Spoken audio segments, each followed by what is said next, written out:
성경을 보면 메시아를 기다리는 사람들, 그리고 그의 오시는 소식을 들은 사람들은 모두 다 하나님을 찬양했습니다. 엘리사벳이 찬양을 했고요, 마리아도 찬양했습니다. 세례 요한의 아버지인 사가랴 제사장도 찬양을 했고요, 아기 예수님 탄생하던 그 밤에 천사들도 찬양했습니다. 천사들의 소식을 듣고 베들레헴 마구간을 찾았던 목자들도 아기 예수님을 만나고 돌아가면서 찬송했습니다.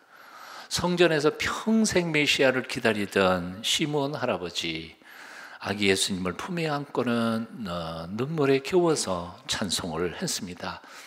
누가복음 2장 28절 이하이죠. 시몬이 아기를 안고 하나님을 찬송하여 이르되 주제여 이제는 말씀하신 대로 종을 평안히 놓아주시는도다. 내 눈이 주의 구원을 보았사오니 이는 그 이유는 만민 앞에 예비하신 것이요 이방을 비추는 빛이요 주의 백성 이스라엘의 영광이니이다 하니. 오늘은 대림절 넷째 주일입니다. 한번 따라해 보시겠습니다. 기다리는 사람들, 찬양하는 사람들. 대림절에 기다리는 사람들은 다름 아닌 찬송하는 사람들이라 하는 거죠. 지난 대림절 4주간 동안 기다리는 사람들이라는 큰 주제로 우리가 매주 조금씩 소주제로 나눴습니다. 오늘은 찬양에 대한 이야기입니다. 찬양이란 구원받은 사람들이 넘치는 기쁨과 감사로 하나님의 위대하심을 선포하는 행위입니다. 여기서 구원이란 반드시 완성된 구원만을 얘기하는 건 아닙니다. 장차 이루어질 구원에 대한 약속이 확실하기만 하다면 그 약속하신 하나님을 바라보며 그 약속이 이루어지기를 갈망하며 올려드리는 노래가 찬송일 수 있다는 것입니다. 미가서 5장 2절은 그래서 장차 500년 뒤에나 이루어질 하나님의 그 약속을 바라보면서 부른 찬송가입니다. 베들레헴 에브라다야, 너는 유다 족속 중에 작을지라도 이스라엘을 다스릴 자가 내게로 나올 것이라. 오늘 교동문에서 우리가 읽은 시편 80편, 목자가 되시는 하나님을 향한 찬양 형식의 기도문도 역시 찬양입니다. 요셉을 양떼같이 인도하시는 이스라엘의 목자여 귀를 기울이소서.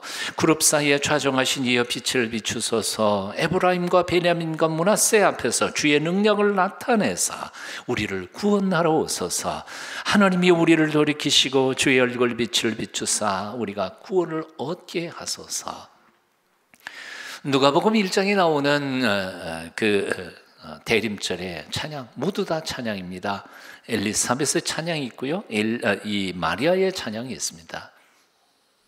이 대림절 찬양 거의 대부분, 아니 거의 99%가 응답받은 약속에 대한 찬양이 아니라 아직 이루어지지 않았지만 장차 이루어질 예언에 대하여 찬송하는 찬양들이었습니다.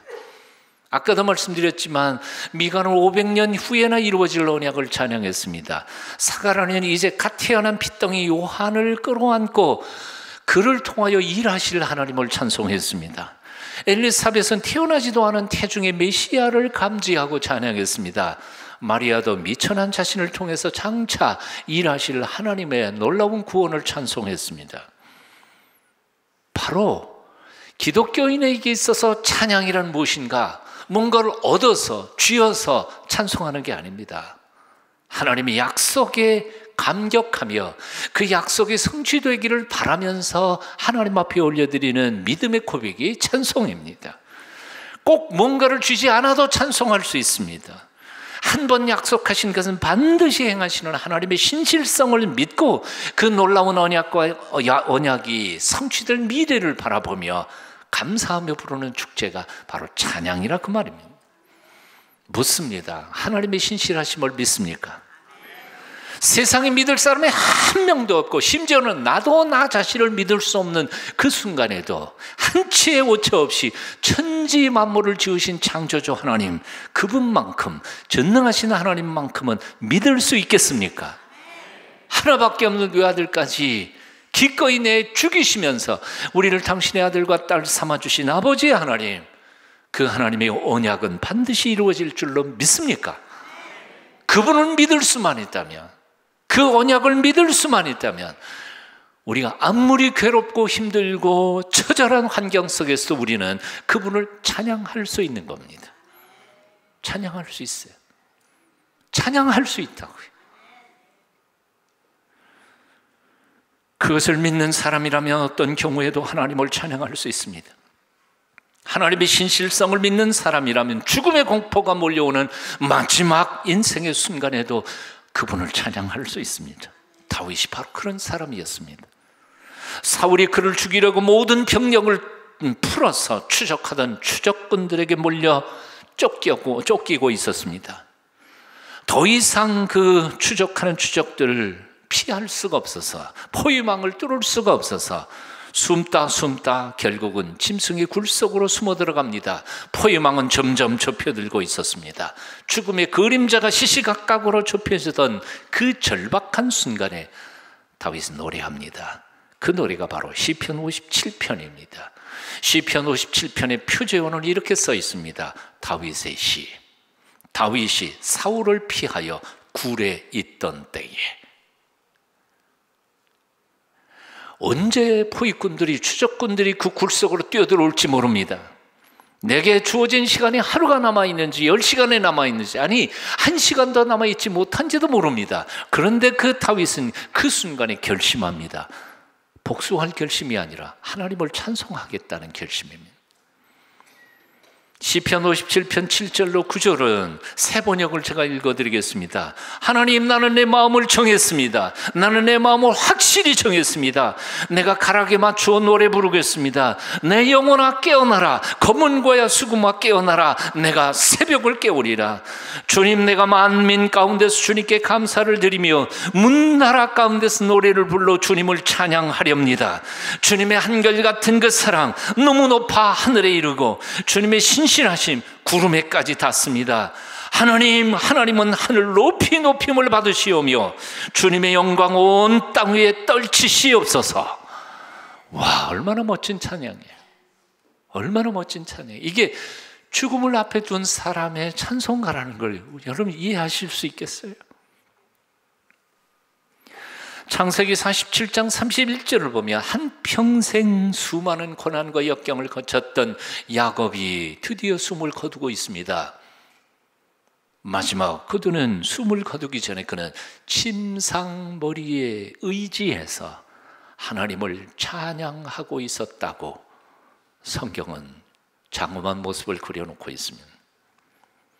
신실하신 하나님을 믿는 사람, 한 번 약속한 것은 반드시 지킬 줄 하나님의 언약을 믿는 사람이라면 죽음의 그림자가 다가오는 그 순간에도 하나님을 찬양할 수 있습니다. 나를 향하신 하나님의 계획을 찬양할 수 있습니다. 나는 여러분의 입술에서 이 찬양이 회복되시기를 축원합니다. 그동안 우리는 참으로 불안한 세대를 살아왔습니다. 그래서 약속하고도 지킬 줄 몰랐고 약속을 받고도 그 약속이 이루어지기 전까지는 불안한 삶을 살았습니다. 이것을 가리켜서 어떤 심리학자는 이렇게 표현하더라고요. 전쟁의 참화를 겪은 세대가 가지는 불안의식. 뭔 얘기냐면 이런 거예요. 저는 6.25 전쟁통에 태어났지 않아요. 예? 1살짜리가 뭘 알겠어요. 전쟁 몰라요. 난 구경한 기억도 하나도 남지 않았어요. 그럼에도 불구하고 제 의식 속에는 여전히 불안의식이 자리 잡고 있어요. 전쟁통에서 살아남는다는 것 그 자체가 얼마나 불확실한 것입니까? 그런데 뭘 주고받는 게 확실한 게 있어요? 계약서 쓴다고 계약서대로 이루어질 거라는 생각이 누가 있어요? 계약서가 휴지 조각이 되는 판인데. 그래서 아마도 저는 부모님이 약속해줘도 그 약속이 이루어지기 전까지는 불안했어요. 진짜 될까? 주실까? 안 주실 거야. 웃으라고 한 건데도 안 웃으시네. 너무 심각해 하셔요, 여러분들이. 유학 시절에 제가 저를 사랑해 주셨던 교수님께 어려운 부탁을 했습니다. 근데 그 교수님이 너무 쉽게 대답을 하시는 거예요. 근데 내가 돌아와서 가만히 생각해보니까 내가 잘못 들었나. 그래서 그 다음날 가가지고 다시 물었습니다. 교수님, 그거 해주시는 거죠? 오케이. 너무 가볍게 얘기를 해요. 아, 그럼 내가 영어를 잘못해서 잘못 들은 건 아니구나. 진짜 약속하신 건 맞구나. 근데 이틀 지났습니다. 근데 뭐 해주신다고 약속을 했는데 해주시는 기미가 보이지를 않아요. 진짜 해주시는 건 맞나? 그래서 가가지고 다시 물었습니다. 교수님, 그거 해주시는 거죠? 그랬더니 약간은 화를 내면서, 정우, 너 나 못 믿어? 그러니까 제가 얼마나 미안해요. 아니, 못 믿는 게 아니고, 그 다음에 할 말이 없어요. 못 믿는 거지.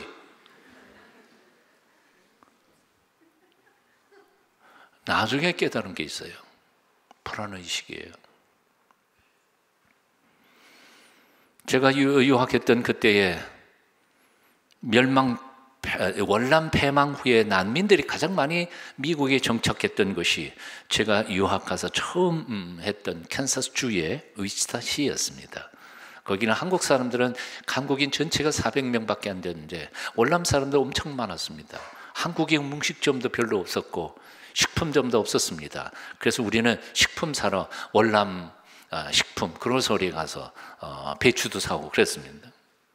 그런데 그 월남 사람들 전쟁 통해서 구사 일생으로 목숨 건지고 살아온 그 피담 사람들의 삶을 보면서 내 속에 있는 불안의식보다 더 강한 불안의식이 있다는 것을 제가 느꼈습니다.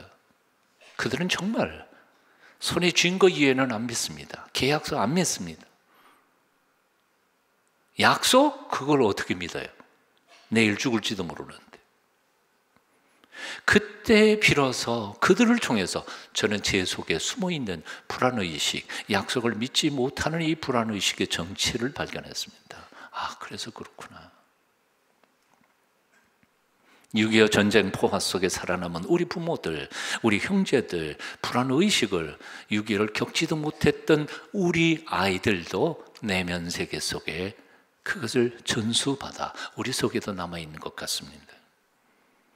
월남 사람들보다는 덜할지 모르지만 여전히 우리에게도 그런 불안의식이 있습니다. 하나님의 약속을 믿을 수 없습니다. 그것이 눈앞에 이루어지기 전까지는 불안해합니다. 그래서 우리는 믿음이 별로 없는 것 같아요. 하지만 사랑하는 여러분, 이제는 이 불안의식을 떨쳐버려야 할 때가 되지 않았습니까? 적어도 한 분 하나님, 그 전능하시는 하나님, 나를 사랑하시는 하나님, 그 하나님만은 믿어드려야 할 때가 되지 않았냐 그 말이에요. 그분이 우리를 향하여 약속하신 그 언약들에 대하여 이제는 믿어야 되지 않겠어요? 믿음을 회복하실 수 있기를 바랍니다. 그 주신 언약의 말씀을 그냥 가슴에 새기고 담대하게 주신 줄로 믿고 찬양할 수 있는 찬양의 사람들이 다 되시기를 축원합니다. 500년 뒤나 이루어질 미래를 내다보면서 찬양했던 미가 선지자처럼, 아직 태어나지도 않은 뱃속 아이들의 미래를 바라보면서 찬양했던 엘리사벳 마리아처럼, 이제 갓 태어난 요한, 그 아기를 가슴에 품고 그 아기를 통하여 장차 이루어 가실 하나님의 구원의 역사를 찬양했던 사가랴 제사장처럼 우리에게 주신 구원의 약속들, 언약들을 의심치 말고 그 언약을 주신 하나님을 찬양하면서 남은 삶을 믿음으로 담대하게 살아가시기를 축원합니다. 나는 이 찬송가 너무 좋습니다. 몇 주 전에도 불렀죠. 267장. 주의 확실한 약속의 말씀을 듣고 주만 믿으면 구원을 얻으리라. 할렐루야 할렐루야. 내가 예수를 믿어 그의 흘리신 피로 내 죄 씻었네. 5절. 우리 모두 다 그 반열 뒤따르며 함께 즐거운 찬송을 부르리라. 할렐루야 할렐루야. 내가 예수를 믿어 그의 흘리신 피로 내 죄 씻었네. 약속을 좀 믿었으면 좋겠어요. 옆에 있는 사람 얼굴 쳐다보시면서 이렇게 인사하겠습니다. 하나님 좀 믿어드리십시다.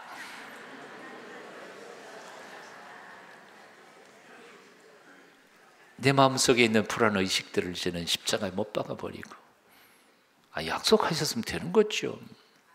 되는 거죠. 왜 그렇게 불안할 필요는 뭐가 있겠니?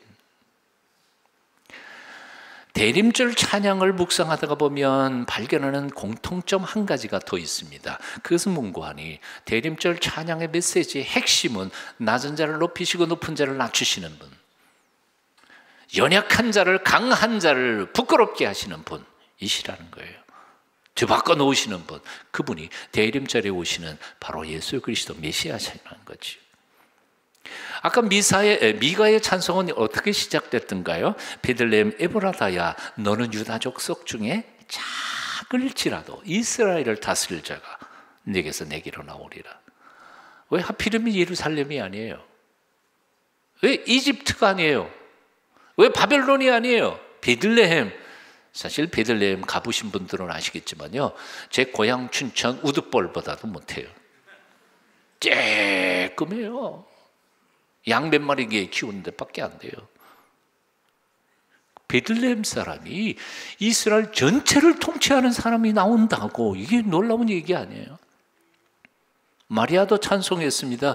내 마음이 하나님 내 구주를 기뻐하였으면 그의 여종의 비천함을 돌보셨습니다. 별 볼 일 없는 여자인데 하나님이 나를 통해 하나님의 구원의 놀라운 역사를 이룬다고? 이게 대림절 찬송이에요. 올해 2018년도 성서 일과에는 없지만 대림절에는 늘 읽는 또 다른 성서 일과가 있습니다. 이게 바로 사무엘상 2장 1절 이하의 한나의 기도 찬송입니다. 한나가 기도하여 이르되 내 마음이 여호와께로 말미암아 즐거워하며 내 뿔이 여호와로 말미암아 높아졌으며 내 입이 내 원수들을 향하여 크게 열렸으니 이는 내가 주의 구원으로 말미암아 기뻐하심이니이다. 4절 가면 용사의 활은 꺾이고 넘어진 자는 힘으로 띠를 띠도다. 풍족한 자들은 양식을 위하여 품을 팔고 줄이던 자들은 다시는 줄이지 아니하도다. 전에 임신하지 못하던 자는 일곱을 낳았고 많은 자녀를 둔 자는 쇠약하도다. 여호와는 죽이기도 하시고 살리기도 하시며 수월에 내리기도 하시고 거기에서 올리기도 하시는도다. 여호와는 가난하게도 하시고 부하게도 하시고 낮추기도 하시고 높이기도 하시는도다. 가난한 자를 진토에서 일으키시며 빈궁한 자를 거름더미에서 올리사 귀족들과 함께 앉게 하시며 영광의 자리를 차지하게 하시는도다. 아멘. 세상 사람들은요, 금수저, 은수저, 금수저, 흙수저라는 말로 우리 운명은 이미 결정되었다고 말합니다. 그리고 절망하고 낙심합니다.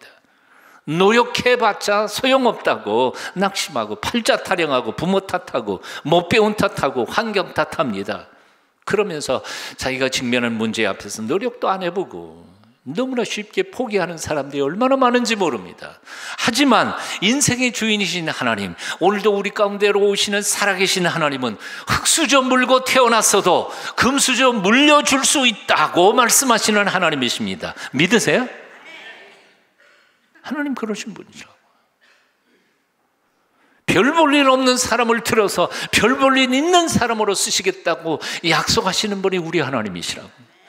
인생은 운명적으로 결정된 것이 아니라 인생의 주인이신 하나님을 온전히 믿고 노력하면 얼마든지 새로운 삶을 살아갈 수 있다고 가르치는 게 성경의 메시지란 말이에요. 성경을 오해한 사람들이 너무 많아요. 이런 점에서 대림절 성탄절의 찬양들은 대림절 성탄절을 기다리는 이 대림절은 가진 사람들보다는 못 가진 사람들, 강한 사람들보다는 연약한 사람들, 금수저보다는 오히려 흙수저 물고 태어난 사람들을 향한 하나님의 언약의 약속이고 소망의 계절이 바로 이 대림절입니다. 대림절 기뻐해야 할 사람들은 많이 가진 사람들이 아니에요. 가난한 사람들이에요. 약한 사람들이에요. 몰린 사람들이에요. 대림절 성탄절의 찬양들은 고관 대작들이 부른 찬송은 하나도 없어요. 찾아보세요.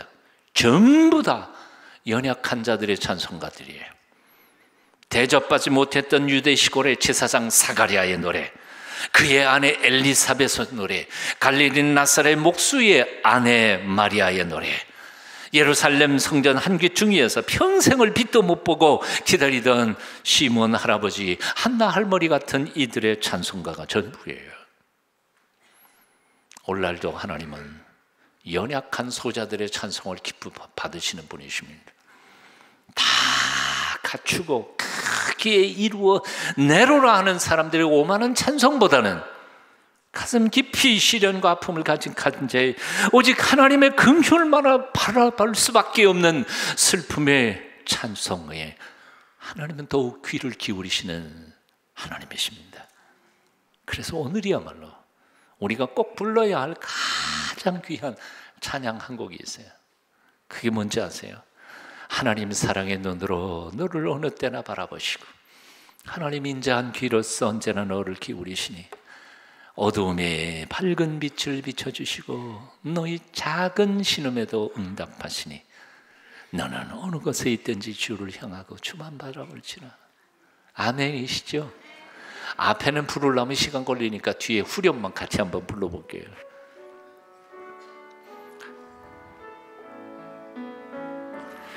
하나님 사랑의 눈으로 너를 어느 때나 바라보시고 하나님 인자한 귀로서 언제나 너에게 기울이시니 어두움에 밝은 빛을 비춰주시고 너의 작은 신음에도 응답하시니 너는 어느 곳에 있든지 주를 향하고 주만 바라볼지나.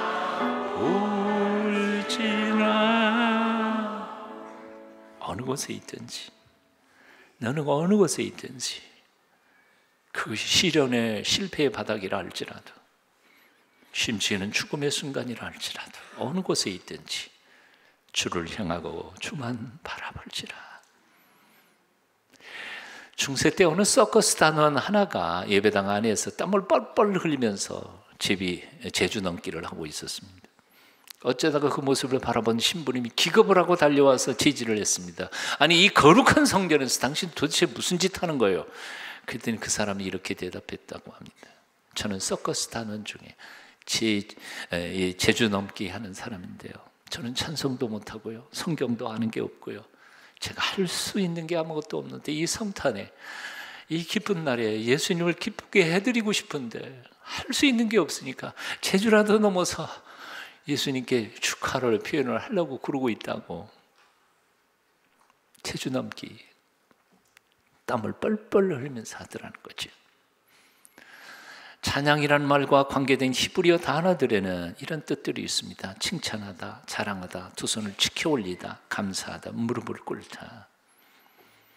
다시 말하면 찬양이란 단순히 목소리로만 하는 게 아니라는 사실입니다. 몸으로 하고 악기로 하고 노래로 하고 스토리텔링으로 하고 하나님의 위대하심을 읊조리는 성경 암송으로 하고 이 모든 행위들이 다 찬양입니다.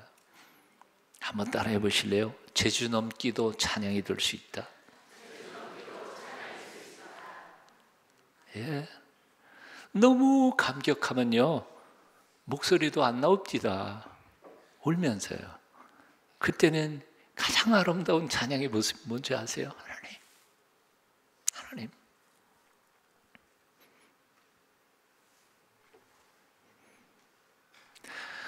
유학 시절에 발레를 전공했던 친구가 신학을 공부를 했습니다.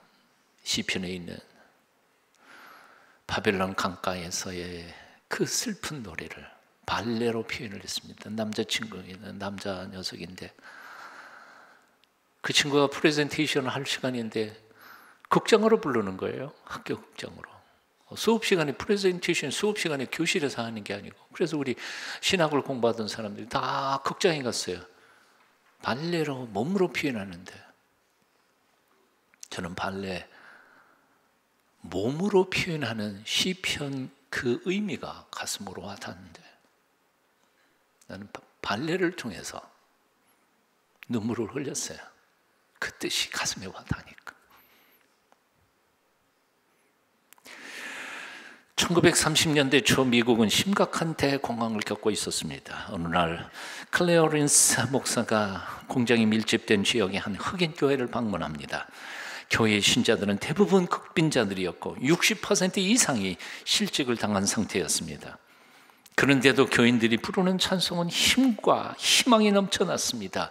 그들의 표정 속에서 절망의 빛은 찾아볼 수가 없었습니다. 한참을 설교하던 이 목사님이 하도 궁금하니까 설교를 중단해버리고는 이렇게 외친 겁니다. 아니 여러분, 지금 대공황입니다. 도무지 희망이 없어 보이는데 실업자는 계속 증가하고 있고요. 내가 알기로는 여러분 중에 절반 이상은 실업자라는 사실을 내가 알고 있습니다. 그런데 여러분은 도대체 뭐가 그렇게 즐거워서 찬송 부릅니까? 그리고 물은 겁니다. 그때 교인 중에 한 사람이 탁 일어나서 밝은 표정을 이렇게 말하더라는 거예요. 우리는 지금 예수 그리스도를 노래하고 있습니다.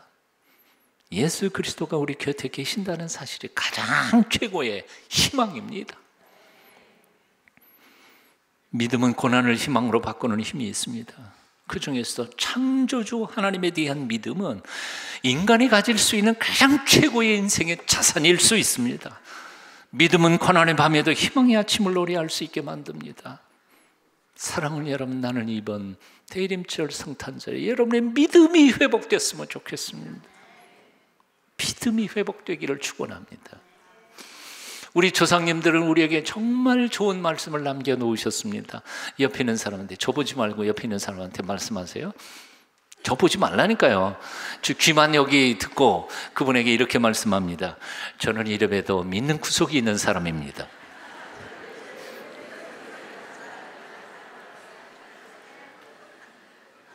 믿는 구석이 있는 사람은 담대해. 믿을 게 없는 사람은 정말 처절해요. 믿는 구석, 가장 믿을 만한 구석, 우리 하나님이 살아계신데 걱정할 게 뭐가 있어요?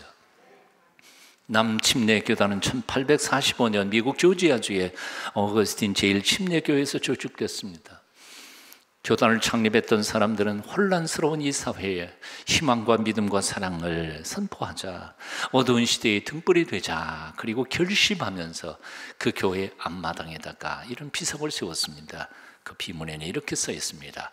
볼 수 없는 것을 보고, 들을 수 없는 것을 듣고, 믿을 수 없는 일을 믿고, 생각할 수 없는 것을 생각하는 사람들이 여기 모여 하나가 되었다. 나는 이런 사람들이 우리 동순교회 교인들이었으면 좋겠습니다. 여러분 모두가 다 그런 사람들이 되시기를 축원합니다. 한번 다시 같이 읽어보실까요? 함께 읽어봐요. 볼 수 없는, 시작. 볼 수 없는 것을 보고, 들을 수 없는 것을 듣고, 믿을 수 없는 일을 믿고, 생각할 수 없는 것을 생각하는 사람들이 여기 모여 동순교회가 되었다. 아멘. 냄새나는 마구간, 초라한 모습으로 누워있는 깐난 아기를 안고 찬양하는 마리아, 한번 묵상해 보실래요? 우린 그렇게 아름답게만 생각하지요. 입장 바꿔놓고 생각해 보란 말이에요. 첫 아기를 냄새나는 마구간에서 안고 못 찬양할 게 있겠어요? 그러나 마리아는 믿음이 있었어. 그 아기를 얼굴을 보면서 장차 이루실 하나님의 위대하심을 찬송한 겁니다. 낙담할 수밖에 없는 현실 앞에서도 하나님께서 약속해 주신 그 언약을 굳게 잡고 영광된 미래를 바라보며 찬양하는 믿음의 용사들이 다 되시기를 축원합니다. 기도하겠습니다. 결코 취소될 수 없는 약속을 우리에게 주시고 그 언약을 이루어 가시는 하나님을 찬양합니다. 찬양 속에서 성취될 언약들을 바라보며 기뻐하는 온전한 믿음의 사람으로 살도록 우리를 도와주시옵소서. 예수님 이름으로 기도합니다. 아멘.